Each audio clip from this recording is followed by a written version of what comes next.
Let's have a look at some of the feral hate and bile coming Nicki Minaj's way for standing up for Christians and for pledging her support to President Trump. Here's an example of that hate and bile courtesy of actor and singer Billy Porter. Nicki Minaj has been trending, over her. When people show you who they are, believe them the first time. And all of them. Joining me now is celebrity and royal commentator and host of Kinsey Schofield Unfiltered. Kinsey, that was quite the meltdown from Billy Porter. It really was. Should we send somebody to check on him? What we're seeing here is intolerance masquerading as moral outrage. Nicki Minaj expressing her faith and her political support. I think, instead of debating it, she's met with public shaming and theatrical rage. The irony is the same people preaching inclusion, like Billy Porter, seem completely incapable of tolerating dissent, especially from a powerful woman who will not fall in line.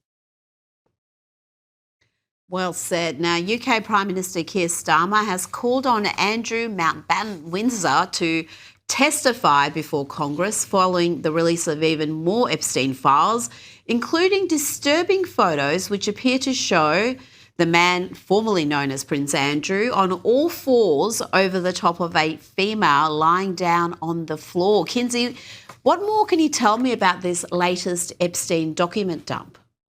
How humiliating. And we're still going through these documents. There's still more to be discovered. But I think that these latest messages and pictures only deepen the questions around Andrew's judgment and associations. The material reinforces a longstanding concern that the royal family has never fully confronted the seriousness of Andrew's proximity to Epstein.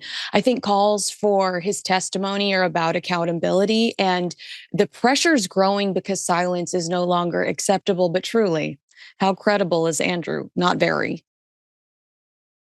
No, I still remember that interview, that infamous interview where he spoke about how he doesn't sweat, and that was proof of his innocence. I mean, that was such an ill-advised move for him. If he's going to testify before Congress, let's hope he's a little better rehearsed than he was for that interview.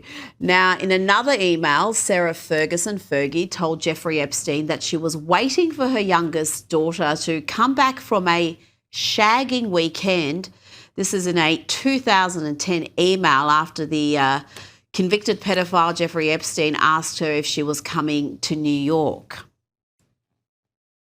Yeah, that email is shocking because of how casual it is. It's vulgar and good Lord. How humiliating for her daughter today. But it also reflects an environment where Epstein was normalized within royal circles long after his criminal behavior was widely known. How often do we talk about how you are who you associate with? Whether or not laws were broken, the moral failure and lack of boundaries is undeniable and deeply uncomfortable for the monarchy.